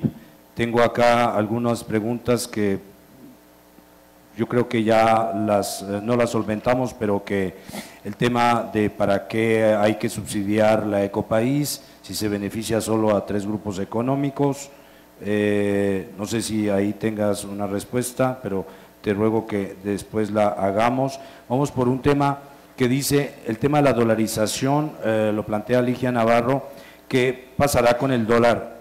¿Y cómo influirá el deterioro del mismo en el Ecuador, ya que no contamos con moneda propia? ¿Se ha pensado en esto? ¿Hay algún plan? En el fondo, quisiera conectar con el tema de cómo traer dólares al país, y yo creo que eso me ameritaría una respuesta precisa. Por favor, Richard. Mira, la mejor forma de traer dólares al país es que se vean oportunidades en el país, que se vea un marco jurídico estable, que existe estabilidad política, que las cuentas fiscales estén en orden, que el Ecuador apueste, como está apostando, a la Alianza del Pacífico, hacia iniciar un trabajo para acercarse a la OCDE. Es decir, hay todo un trabajo que hay que hacer. Y ya en sectores, tú tienes el sistema financiero, que tiene que ser un atractivo de dólares, y lo menciona también Pablo. Aquí no hay mucha discusión, digamos, 2 sectores, y yo sumaría uno, pero que es de un poquito más de trabajo de mediano plazo, que es el turístico, pero los 2 sectores fuertes que tienen gran capacidad de atraer dólares son el sector petrolero y el sector minero. En el sector petrolero necesitamos una reforma energética. Eso, como país, si queremos competir con el mundo por la cantidad de dólares que se dirigen a esos sectores, necesitamos una reforma energética. Por poner un ejemplo, Colombia en los últimos 10 años prácticamente duplicó la cantidad de barriles por día. Yo recuerdo hace unos 10 años, creo que eran 400.000 barriles por día, hoy está en 800.000. Nosotros de alguna manera nos hemos mantenido en ese nivel. Los esfuerzos que está haciendo el ministro Pérez en hidrocarburos de cambiar las modalidades de contratación, de garantizar y brindar seguridad jurídica, apuntan hacia allá. En el sector minero, el reto es destrabar todos los procesos que tienen en este momento obstáculos en licenciamiento ambiental, por ejemplo, y darle garantía a esos inversionistas, porque son inversiones de gran escala. En términos impositivos, creo que allí has hecho un gran trabajo eliminando este impuesto tan distorsionante que era un impuesto que solamente existía en el Ecuador, el windfall tax, y en el sistema financiero. Yo creo que aquí nosotros tenemos que aprovechar justamente la oportunidad sobre la pregunta que nace, el dólar, el país como destino de inversiones para refugiarse en una moneda dura. Y allí estamos trabajando en analizar cuáles serían las reformas que nos permitan ingresar más dólares a la economía. Creo que hicimos una muy importante en la ley de fomento productivo, y es quitar el tema del ingreso o digamos la animadversión al ingreso de los dólares por su lugar de procedencia, más que por la transparencia con la que cumplen esos dólares. Y ese básicamente es el concepto de paraísos fiscales, ¿no es cierto? Entonces, es una tarea que va a tomar tiempo, porque si vemos las cifras de inversión extranjera directa históricas, las comparamos con nuestros vecinos, la competencia no es sencilla. Sí, y en ese plano creo que no hay todavía mucha perspectiva de mejora, por lo menos por ahora no llega mucho capital al país. Hay un comentario, lo tomo como esto porque no creo que sea el ministro ni Pablo Lucio el que lo responda, el señor Rodrigo Vera, que cómo es posible asegurar la inversión extranjera venga cuando los jueces ponen en riesgo con sus fallos y ahuyentan la inversión. Uno de los grandes problemas, dice el señor Patricio Solines, también es más un comentario, problemas de que el gobierno es ofrecer y no cumplir. Para ofrecer y cumplir se necesita, eso le da credibilidad y confianza. Hay una pregunta del señor Pablo López, las leyes laborales. Aquí hay un tema de leyes laborales, Pablo Lucio. ¿Qué tendría que exactamente cambiarse? Tú ya evocaste algo, no sé si puedes volver sobre el tema resumidamente. ¿Qué habría que cambiar en las leyes laborales justamente para salir? Y ahí hay otro problema político, ¿no? Porque están los sindicatos. Aquí en el país, los que impiden que trabajen, los que no tienen trabajo, son los que tienen trabajo. Entonces es complicadísimo. Entonces, ¿qué tocaría hacer en el plano laboral? Si me permites volver un momentito sobre el tema anterior, que es importante, que es el flujo de divisas hacia la economía ecuatoriana. Creo que hay que recordar que en el año 2017, y lo dije hace un momento, pero quedemos más claros, el segundo rubro de ingresos de divisas en la economía ecuatoriana 2017 fue la deuda, 6.000, 7.000 millones de dólares, y la inversión fue el rubro número 10º, alrededor de 1.000 millones, para redondear. Eso es exactamente lo que tiene que cambiar, eso es un tema muy, muy fuerte. Una segunda cosa es la eliminación del impuesto a la salida de divisas. Yo creo que andamos ahí poniéndole parches, cositas por aquí, por allá, como decía hace un momento. Por ejemplo, si el problema es de financiamiento, no de conceptos, sino de financiamiento, 1.000 millones de dólares, que es el ISD, lo podemos conseguir a través de la eliminación focalizada de los subsidios a los combustibles. Yo creo que ese es un cambio que le aportaría muchísimo al Ecuador. Una tercera cosa que me parece importante es que, como habíamos dicho con Richard, es el tema del impulso al sector petrolero y minero. Pero me parece que hay algo muy importante detrás de eso. En la lógica ecuatoriana de propiedad estatal de los recursos naturales, todos los recursos de petróleo y minería, o casi todos, acaban yendo al Estado. Yo creo que hay que reflexionar en la manera como al final los ciudadanos y los ecuatorianos somos los dueños de esos recursos, cómo esos recursos pueden ir no al Estado, sino al sector privado. Yo creo que es una reflexión que se hace muy poco en el Ecuador, pero me parece muy, muy importante. Y como decía antes, aunque tal vez sea una utopía, no sé qué piensan otras personas, no sé qué piensa Julio José Prado, por ejemplo, la posibilidad de realmente atraer banca internacional al Ecuador, creo que es un tema muy importante. Sobre lo laboral, yo creo que al final, José, el tema es a cualquier ecuatoriano en la vida normal, que uno le dice, y con el pensamiento económico y social y de respeto a los derechos que tienen todos los ciudadanos, si uno hace la pregunta, a ver, pon en un listado las cosas que realmente complican la contratación. Si tú mañana decides contratar a alguien, ¿por qué dudas? ¿Por qué tienes temores? ¿Por qué tienes frenos? ¿Cuáles son esas 5 o 6 cosas fundamentales que te impiden dar el paso de crear empleos? Esas 5 o 6 cosas de sentido común son las que se tienen que hacer. Tienen que ver con costos, tienen que ver con flexibilidad de contratación, pero nuevamente no flexibilidad en 2 o 3 sectores que le pongo al turismo, que le pongo a la construcción, no, tienen que ser reglas amplias que se apliquen a cualquier actividad. El turismo no es más importante, el trabajador del turismo no es más importante que el trabajador en la panadería, ¿no? Entonces son reglas razonables que se tienen que aplicar por igual a todas las actividades. Ese creo que es el criterio fundamental, las 5 o 6 cosas de sentido común.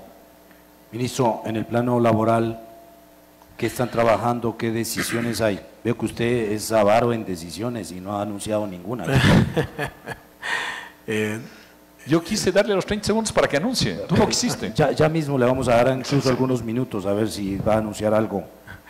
Mira, yo creo que lo importante aquí, José, es entender hacia dónde está caminando la economía en general, el mundo, ¿no? Tú ves esta aplicación con la que creo que todos estamos familiarizados, este momento Globo, que la utilizamos.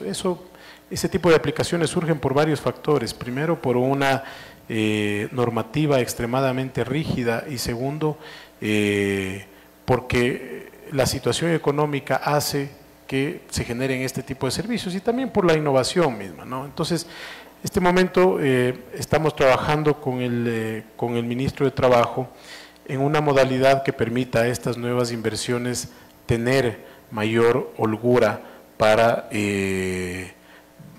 contratar, es decir, para evitar el pasivo laboral. Entonces, no te puedo dar la resolución, no te puedo dar la regulación, pero ahí tienes una noticia, es decir, va a haber una modalidad contractual específica que venga acompañada además, y esto es transversal a todo, de facilidades en el licenciamiento, sobre todo el licenciamiento ambiental. Es decir, avanzar hacia un control ex post antes que hacia una obstaculización ex ante. Entonces, lo que sí es complejo y hay que analizarlo como se debe analizar, es que el marco normativo tiene, digamos, por su condición, tiene muchísima rigidez legal este momento o viabilidad de modificación legal, en el sentido de lo que se mencionaba de la viabilidad política.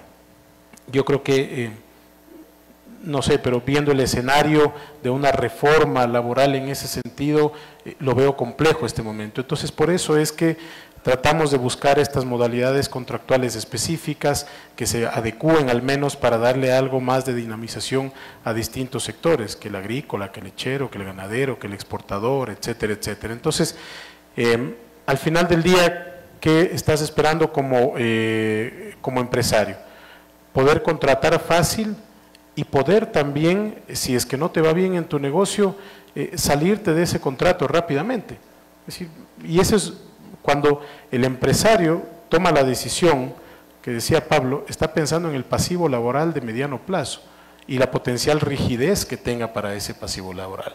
Entonces, yo sí creo que el país tiene que caminar en esta reforma, políticamente no sé qué tan viable sea, nosotros estamos trabajando en lo que es posible bajo las modalidades contractuales que podemos adecuar a cada actividad productiva. Gracias. Veo que hay muchas preguntas sobre el tema del dólar, da la impresión que hay preocupación por el tema del dólar. También hay preguntas, Anabela Chacón, por ejemplo, dice cómo se puede garantizar un plan económico si en la práctica no ve ella decisión política, y pone 2 ejemplos, el tema de austeridad y el tema de corrupción. Tema de decisión política creo que ya lo hablamos. Si después hay alguna acotación, bienvenida será. El riesgo dólar, Nicolai Aguirre vuelve a plantear el tema del dólar, las nuevas tecnologías, en fin, tengo algunas preguntas, bastante preguntas sobre los temas que hemos tratado. Pero hay uno que viene de Doris, así solamente firma, que es muy sencillo y creo que ella lo ha puesto muy sencillo porque en el fondo es lo que se pregunta a la gente en la calle. Dice, después de este análisis, ¿qué puede esperar el ciudadano corriente cuándo va a ser posible sentir un cambio? Es decir, ¿cuándo la economía finalmente va a despegar? Y yo creo que es una pregunta sencilla, pero de un volumen enorme. Entonces, yo sí se las traslado porque me parece que el país está esperando señales y creo que es muy importante ver qué piensas tú, Richard, y qué piensa Pablo Lucio sobre el tema. Empecemos por ti, si te parece. Mira, yo creo que lo primero que tenemos que lograr comunicar a los ecuatorianos que estamos en una situación como una familia que se ha excedido, que ha despilfarrado los recursos, etcétera, etcétera, y que esa familia tiene que poner orden en sus finanzas y que todos entendemos a nivel familiar que poner orden significa tomar decisiones que no son fáciles e implica un periodo en el cual no vas a poder ir al cine como ibas antes, no vas a poder viajar como ibas antes, una serie de cosas. Yo creo que ese es un mensaje muy importante que hay que transmitir a los ecuatorianos. Vivimos realmente 10 años desastrosos en los cuales hay ahora que poner orden. Eso es muy importante el mensaje. Déjame solo interrumpirte para solo precisar tu pregunta. ¿Te da la impresión de que el gobierno ha transmitido eso, de que el gobierno, y aquí está Richard, le ha dicho al país realmente, porque decir 60.000 millones de una deuda, pero no ha habido la claridad de las cuentas exactas y del análisis exacto de cómo está el país? ¿Da la impresión de que el gobierno eso no se lo ha comunicado al país? ¿O te parece que sí? No, yo pienso que no se le ha comunicado en los términos que hay que comunicar.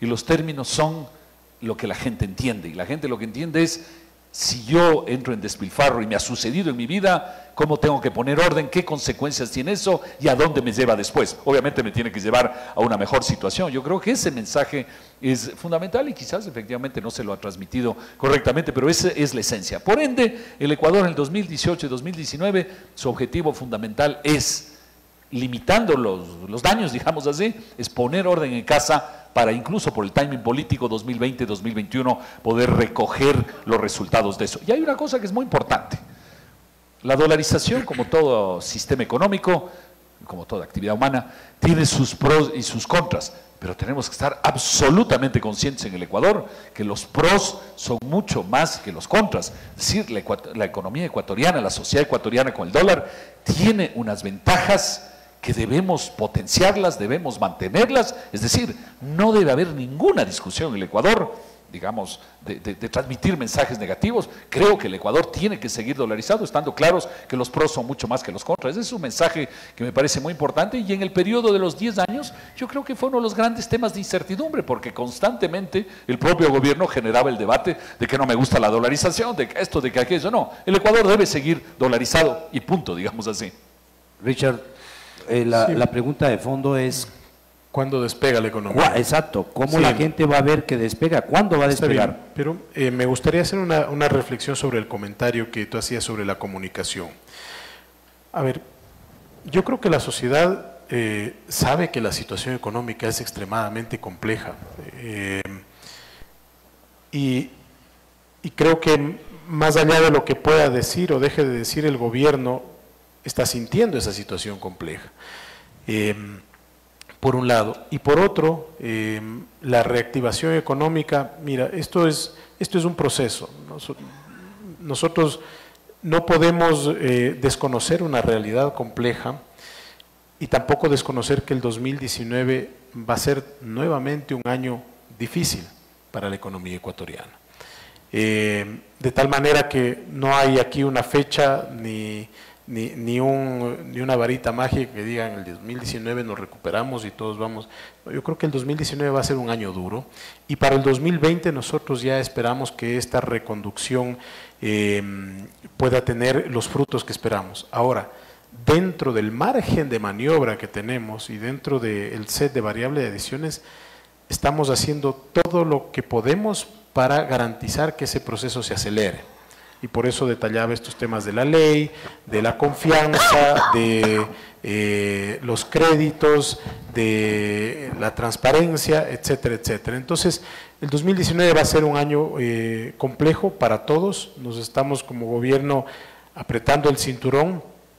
Todo el tiempo vamos a seguir haciendo esfuerzos para que eso se visibilice más, para que eso rinda más frutos, para liberar más recursos para actividades que permitan dinamizar la economía, pero sin duda el 2019 va a ser un año complejo. Ahora, respecto al tema del dólar, José, es prioridad del gobierno la dolarización, creo que es la prioridad del 98% de los ecuatorianos, no sé cómo estén las estadísticas, pero es seguramente el mayor factor de cohesión social que tiene este país. Y en consecuencia, nosotros tenemos la obligación y la responsabilidad de sostener ese esquema de dolarización. Y nuevamente regresamos al tema estructural. La mejor forma de tener una economía dolarizada de manera dinámica es haciendo que ingresen más dólares frescos al país y no por la vía de la deuda, que es lo que ha venido sosteniendo en los últimos años la liquidez, el crecimiento y en este círculo vicioso del cual tenemos que salirnos. Gracias. Solo quisiera, si me permites, José, agregar una cosa. Sí, yo creo que siendo muy claros, yo creo que tenemos que evitar el mensaje en el Ecuador, o el pensamiento más que el mensaje en el Ecuador, de que antes estábamos mejor. Hay que evitar llevar a eso, hay que evitar llegar a eso. No, que antes estábamos mejor. No, antes estábamos muy mal. Lo que pasa es que había toda una pantalla, digamos así, que nos hacía creer a través de la deuda, a través de la propaganda, a través de mil cosas que nos hacía creer que estábamos bien. Entonces, no es así. Yo creo que el mensaje tiene que ser ese. No estábamos bien y hoy estamos poniendo orden en casa, que es lo que hay que hacer. Si no políticamente el otro mensaje se vuelve muy peligroso. Gracias, Pablo Lucio. Nos quedan muy pocos minutos, vamos a ir con las dos últimas preguntas. La nueva emisión de bonos, esta es una pregunta de Álvaro Brito. Yo realmente lamento, tengo un montón de preguntas que no voy a poder hacer, pero prometo hacérselas llegar al ministro, a las que vienen para él, para que sus servicios tengan la generosidad de responder, porque me parece importante que estas preguntas que han hecho los asistentes a este panel sean respondidas. Y mis servicios también contestarán las mías. Por supuesto. Sí. Por supuesto. El tema de la emisión de bonos, debido a la alta calificación del riesgo país, ¿qué estrategias se pueden implementar? Uno, para atraer inversionistas, y dos, yo preguntaría específicamente, completaría esta pregunta, Richard, tal vez esta sea la última para ti. ¿Se va a contratar nueva deuda? ¿Qué tasas y a qué plazos, qué tasas sobre todo, y qué va a pasar con la renegociación china? Creo que en eso sí pudieras dar a que sea una noticia. Muy bien.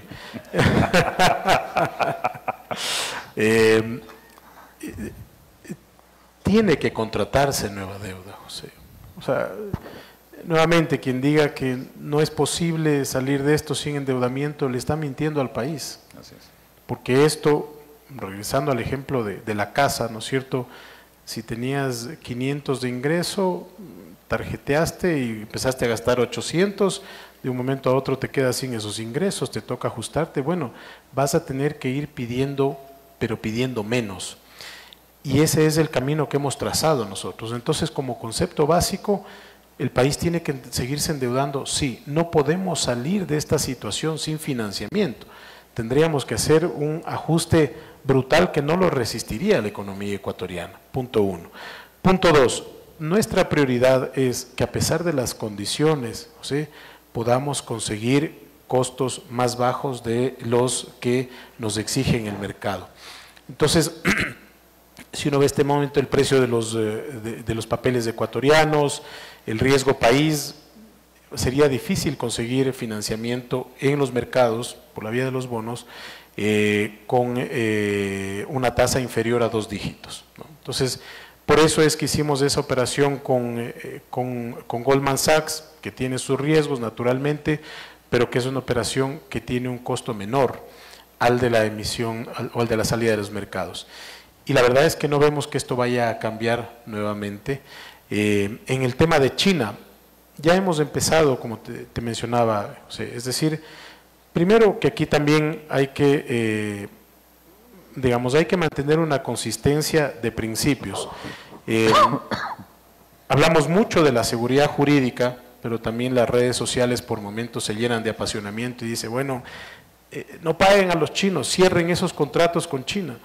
El mercado no va a ver la pelea del Ecuador con el proveedor chino, sino el mercado ve un tema de seguridad jurídica, ve un Estado contra otro Estado o ve un Estado frente a un privado. Entonces, hay que guardar, a pesar de la dificultad, coherencia sobre la base de conceptos como este, ¿no es cierto? Entonces, ¿qué es lo que hay que hacer en el caso de China, José? Reperfilar los vencimientos y reperfilar las tasas. ¿Cómo se hace eso?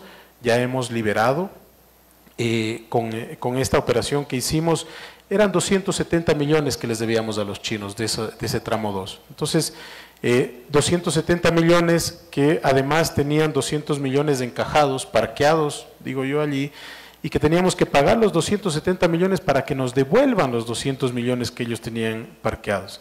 Entonces, es una insensatez económica.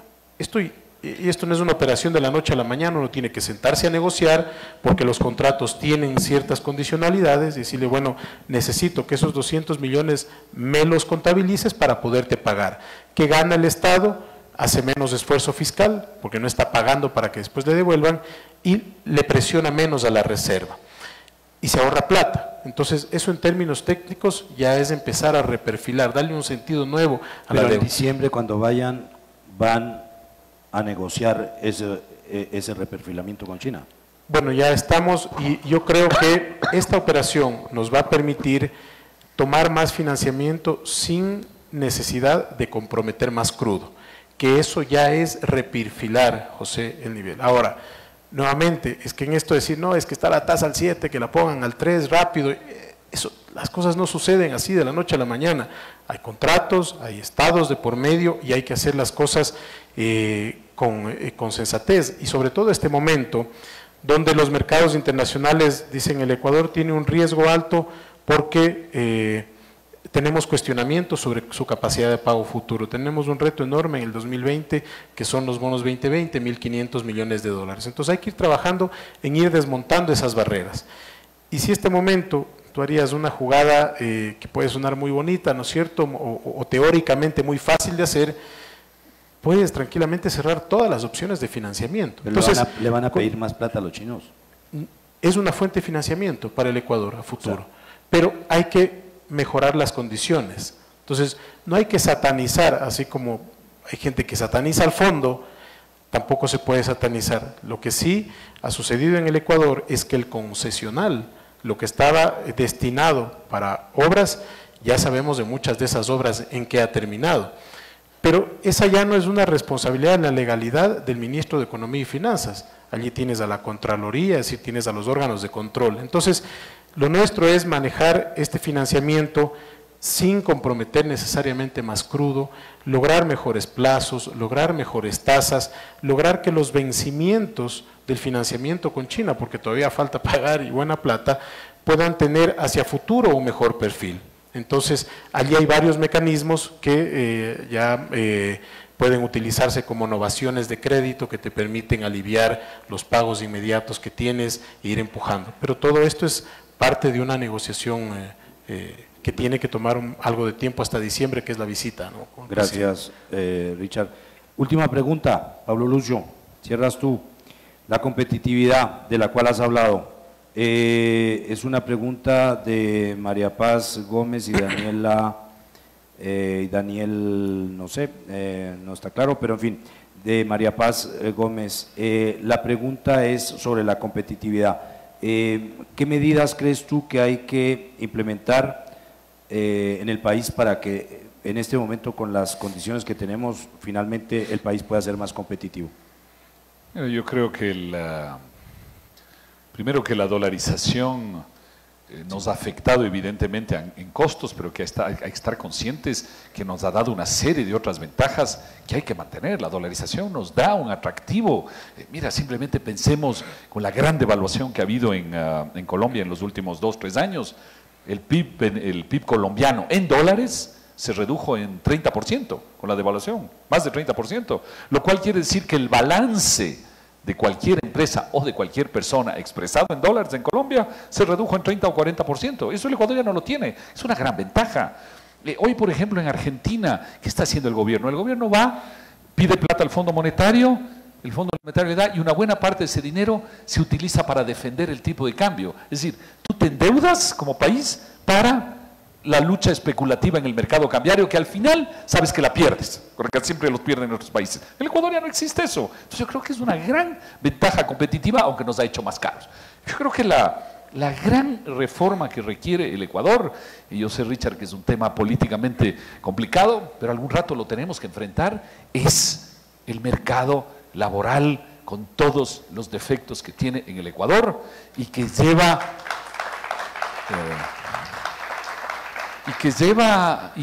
a que finalmente la gente más afectada es la gente con menos capacitación, es la gente que gira, cuya productividad gira alrededor del salario básico, la que se ve afectada, no son los gerentes, no son los mandos medios. Entonces yo creo que es un tema muy difícil, pero ojalá todos podamos empujar en la dirección de que haya ese cambio, porque además es un cambio que genera resultados. Probablemente el tener la medida, lograr la medida es políticamente difícil, pero es una medida donde vas a ver resultados para la gente. Entonces yo creo que ese es probablemente el gran desafío, entre otros que hemos mencionado, pero yo creo que es el gran desafío que tiene el Ecuador. Bueno, creo que con esto hemos concluido. Les reiteramos nuestro agradecimiento por haber venido. Muchísimas gracias. Solo decirles que... Gracias.